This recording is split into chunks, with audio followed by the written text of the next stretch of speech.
మరి ఈరోజు ఇక్కడికి మేమంతా వచ్చి మా నాయకుడు జగన్మోహన్ రెడ్డి గారి ఆదేశాల మేరకు వైఎస్ఆర్ కాంగ్రెస్ పార్టీకి సంబంధించినటువంటి మహిళలు మేమంతా కూడా వచ్చి ఈరోజు ఆ బాధిత మహిళని కలిసి తనకు ఓదార్పునిచ్చి తనకు మేమంతా ఉన్నామని చెప్పి ఒక మారల్ సపోర్ట్ గా నిలబడడం జరిగింది. అలాగే వారి కుటుంబాన్ని కూడా పరామర్శించి అసలు ఏం జరిగింది, ఈ గొడవ ఎలా మొదలైంది, ఏమేం జరిగింది అని వారి మాటల్లో అడిగి తెలుసుకోవడం జరిగింది. ఈ ఘటన ఎంత దారుణం అంటే అంత దారుణం అని చెప్పొచ్చు, అంత బాధాకరం. ఇలాంటి ఘటన ఈ రోజున మన ఆంధ్రప్రదేశ్ రాష్ట్రంలో నెలకొందంటే ఇది ఖచ్చితంగా ముమ్మాటికి ఈ గవర్నమెంట్ ఫెయిల్యూర్. పోలీసులంటే భయం లేక అధికార మదంతో మితిమీరిపోయి ఎక్కడ ఇంత కూడా కొంచెం కూడా ఇది తప్పు అని ఆదం మర్చిపోయి మరి టీడీపీ నాయకులు ఏ విధంగా కూడా ఈ మహిళ మీద వారి యొక్క కుటుంబం పట్ల వ్యవహరించారో మనం అందరం కూడా చూస్తున్నాము. ఈ ఇన్సిడెంట్ చాలు బీహార్ ని మించి ఈరోజు ఆంధ్రప్రదేశ్ రాష్ట్రంలో ఏ విధంగా ఈ ప్రభుత్వం వచ్చాక మరి టీడీపీ వాళ్ళు గూండాల్లాగా రౌడీల్లాగా చెలరేగుతున్నారో ఇదే ఇన్సిడెంట్ అందరికీ కూడా ఒక నిదర్శనం అని చెప్తా ఉన్నాను. ఈ ఇన్సిడెంట్ వాస్తవాల్లోకి వెళ్తే మనం ఎవరైతే ఈ మహిళ ఉందో వారి యొక్క కుటుంబం వాళ్ళ ఇంటి ముందు బోరు రిపేర్ చేసుకుంటూ ఉంటే ఆ వార్డు సెక్రటరీ అయినటువంటి టీడీపీ నాయకుడు వచ్చి మీరు మీ ఇంటి ముందు బోర్ రిపేర్ చేస్తున్నారు అని చెప్పి మాకు మామూలు ఇవ్వాలి, 10,000 మాకు మామూలు ఇచ్చే మీ ఇంటి ముందు మీ బోర్ రిపేర్ చేసుకున్నాను డిమాండ్ చేశాడు.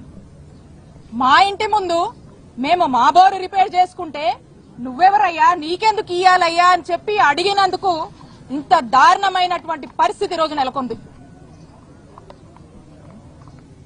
వాళ్ళు చెప్పారు, ఆ మహిళ చెప్పింది, ఆ కుటుంబ సభ్యులు చెప్పారు, ఆ మూర్తి అనేటువంటి టీడీపీ నాయకుడు మేము అధికారంలో ఉన్నాం, నువ్వు మీరు ఎలా రిపేర్ చేసుకుంటావో చూస్తా, మీ ఇంట్లోకి నీళ్లు రానియా, ఖచ్చితంగా మాకు 10,000 కట్టాల్సిందే, కడితే గాని మీ పని చేసుకోనియమని చెప్పి ఆయన వాళ్ళని డిమాండ్ చేసినట్టు, మరి ఆ డిమాండ్ చేసి వాళ్ళని ఆఖరికి వాళ్ళ మీద దాడి చేసి మీరెవరు చెప్పుకుంటారో చెప్పుకోండి, నేను అధికారంలో ఉన్నా, పోలీసులైనా ఇక్కడ ఉన్నటువంటి అధికారంలో ఉన్న ఎవ్వరైనా కూడా నన్ను ఏం చేయలేరు, మీ దిక్కున్న చోట పోయి చెప్పుకోండి, మీరు నాకు 10,000 ఇవ్వాల్సిందే అని చెప్పి డిమాండ్ చేసి మరి వాళ్ళ మీద దాడి చేసినటువంటి పరిస్థితులు మరి మీరందరూ కూడా చూశారు, అందరం కూడా చదివాము, విన్నాము, వీడియోలు కూడా చూసాము.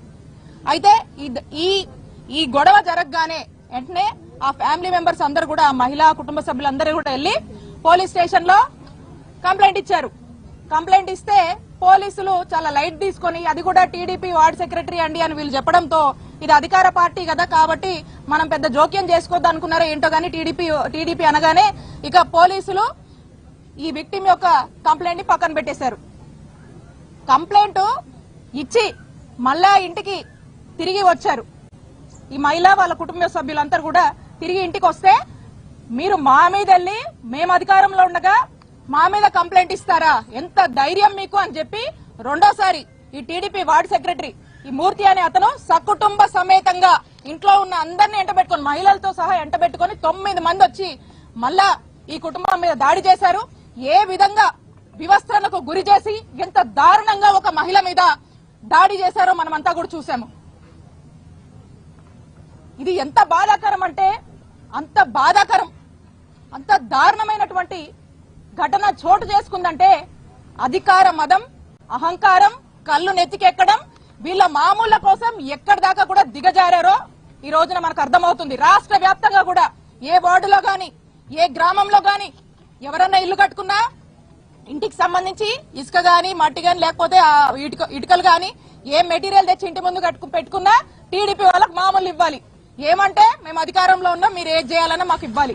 ఇలా రాష్ట్ర వ్యాప్తంగా కూడా ఏ విధంగా దోపిడీకి గురవుతున్నారో చూడండి, ఏ విధంగా దోపిడీ చేస్తున్నారో చూడండి. మరి ఈ ఇన్సిడెంట్ లోనే స్పష్టం అవుతోంది వాళ్ళ యొక్క మామూలు ఇవ్వలేదని మహిళని నాటి రోడ్డు మీద గుంటూరు సిటీ ఇక్కడే, ఇది రాజధాని, ఇదే జిల్లాలో రాజధాని అంటారు. మరి ఇక్కడ ఎస్పీ ఆఫీస్ ఎంత దూరంలో ఉంది, కూతవేడు దూరంలో ఎస్పీ ఆఫీస్ ఉంది, ఐజీ ఆఫీస్ ఉంది, 20 కిలోమీటర్ల డీజీపీ ఆఫీస్ ఉంది. మరి ఈ జిల్లాలో మొత్తం యంత్రాంగం అంతా కూడా ఇక్కడే ఉంది. మరి పట్టపగలు మనం చూసాం ఈ గొడవ వాళ్ళు వెళ్తే పోలీసులు కంప్లైంట్ పక్కన పెట్టారు. రాత్రి వాళ్ళ ఇంటికి వచ్చిన తర్వాత మళ్ళీ వాళ్ళ అబ్బాయి 100 నంబర్ కి డైల్ 100 నంబర్ కి ఫోన్ చేసి గొడవ అయిందని చెప్పి మళ్ళీ గొడవ అయిన తర్వాత కూడా అక్కడికి వెళ్లి పోలీస్ స్టేషన్ లో రెండోసారి కంప్లైంట్ ఇస్తే కూడా పోలీసులు పట్టించుకోకుండా పక్కన పెట్టారు. అంటే ఒకసారి ఇది 15వ తారీఖు జరిగితే రెండు సార్లు ఆ మహిళ మా మీద దాడి జరిగింది, నన్ను ఈ విధంగా హింసించారు అని చెప్పి పోలీసులకు చెప్తే కూడా పట్టించుకోకుండా పక్కన పెట్టారు. ఆ తర్వాత నెక్స్ట్ డే మార్నింగ్ 16వ తారీఖున ఎమ్మెల్యే దగ్గరికి వెళ్లారు. ఈ వీడియో వాళ్ళ సీసీ కెమెరాలో ఉన్నప్పుడు వాళ్ళే డౌన్లోడ్ చేసుకుని ఈ విధంగా వివస్త్రణకు గురి చేసి దాడి చేశారమ్మా అని చెప్పి వెళ్లి చెప్తే ఏం చేసిందండి ఎమ్మెల్యే? ఏం చేసింది? ఏం పట్టించుకోకపోగా మాకు అనుమానాలు కలుగుతా ఉన్నాయి. ఏమనంటే ఇరు వర్గాలు అవతల వాళ్ళ పార్టీ మనుషులు కదా, వాళ్ళ పార్టీ నాయకుల్ని కాపాడుకునేటువంటి ప్రయత్నం ఎమ్మెల్యే చేసింది. ఎమ్మెల్యే చేసి ఇక దాన్ని ఎంతసేపు కూడా దాచిపెడదాము, రాజీ చేద్దాము అనేటువంటి ప్రయత్నం చేస్తూనే వచ్చారు. అప్పటికి కూడా కేసు కట్టలేదు. ఆ తర్వాత ఇక్కడ ఉన్నటువంటి వాళ్ళు వైఎస్ఆర్ కాంగ్రెస్ పార్టీకి సంబంధించినటువంటి వాళ్ళు కొంతమంది దీని గురించి ఇది లైమ్ లైట్ లోకి వస్తుంది ఇష్యూ, దీనికి సంబంధించినటువంటి వీడియోలు సోషల్ మీడియాలో అక్కడ ఇక్కడ రావడం వల్ల ఇది ప్రజల్లోకి వెళ్తుంది, చర్చ అవుతుంది కాబట్టి దీని వల్ల వాళ్ళకి పరువు పోతుందని చెప్పి అప్పుడు పోలీసులు చిన్నగా అప్పుడు నిద్ర మేల్కొని ఎఫ్ఐఆర్ కట్టారు. అప్పుడు ఆ ఎఫ్ఐఆర్ కట్టిన తర్వాత కూడా ఎటువంటి యాక్షన్ తీసుకోలేదు. మరి ఏదేదో మాట్లాడుతూ ఉన్నారు. ఈ ఎమ్మెల్యే గారు కూడా ఏదేదో మాట్లాడుతూ ఉన్నారు. ఒకదానికి పొంతం లేదు. మేము యాక్షన్ తీసుకున్నామంటారు, మేము అది చేసామంటారు, మేమే మళ్ళా సరెండర్ చేయడానికి చేశారా లేదా అని ఏదేదో మాట్లాడుతున్నారు. పొంతం లేకుండా మాట్లాడుతూ ఉన్నారు. మీకు గనక చిత్తశుద్ధి ఉంటే 3 రోజుల వరకు ఏం చేశారు ఎమ్మెల్యే గారు అని నేను ప్రశ్నిస్తా ఉన్నాను. పోలీసులకు గనక చిత్తశుద్ధి ఉంటే ఇచ్చిన రోజు 2 సార్లు సామాన్య మహిళ వాళ్ళ కుటుంబం దాడి జరిగిందని 2 సార్లు ఒకటే రోజు మీ పోలీస్ స్టేషన్ కు వచ్చి మొరబెట్టుకుంటే ఎందుకు ఎఫ్ఐఆర్ కట్టలేదు అని పోలీసులు ప్రశ్నిస్తున్నాను. మీకు చిత్తశుద్ధి లేదు. పోలీసులు రెడ్ బుక్ లో బిజీగా ఉన్నారు. పోలీసులకు ఇలాంటివి పట్టదు. ఒక మహిళను వివస్త్రణకు గురి చేసి ఈ విధంగా దాడి చేసినా కూడా పట్టలేదంటే ఒక్కసారి ఆలోచించుకోండి. కూటమి ప్రభుత్వానికి మహిళల రక్షణ అన్నా ప్రజల రక్షణ అన్నా పట్టింపు లేదు. ఎంతసేపు రెడ్ బుక్, దీని మీద తప్పితే ఇంకో దాని మీద ధ్యాస లేదు.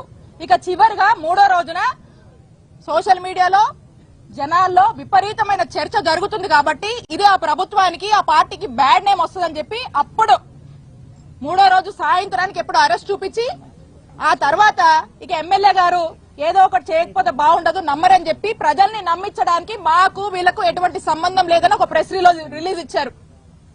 అప్పటిదాకా ఏం చేశారు? మీకు చిత్తశుద్ధి ఉంటే ఆ మహిళ ఆ కుటుంబం వాళ్ళ బాధని మీకు ఆ వీడియోని చూపించి ఏడ్చినప్పుడు ఏమైంది మీ చిత్తశుద్ధి? ఏం యాక్షన్ తీసుకున్నారు?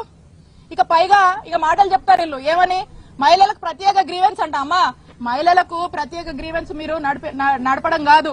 మీ దగ్గరికి ఏడుస్తూ వచ్చినటువంటి మహిళ వివస్త్రణకు గురై ఏడుస్తూ తన బాధని చెప్పుకొని టీడీపీ వాళ్ళు మామూళ్ల కోసం ఈ విధంగా హింసించి కొట్టారని చెప్తే అది పట్టించుకొని మీరే గ్రీవెన్స్ గురించి మాట్లాడతారు. ఫస్ట్ అవి పట్టించుకోండి. మీ దగ్గరకు వచ్చిన మహిళకు మీరు న్యాయం చేయండి.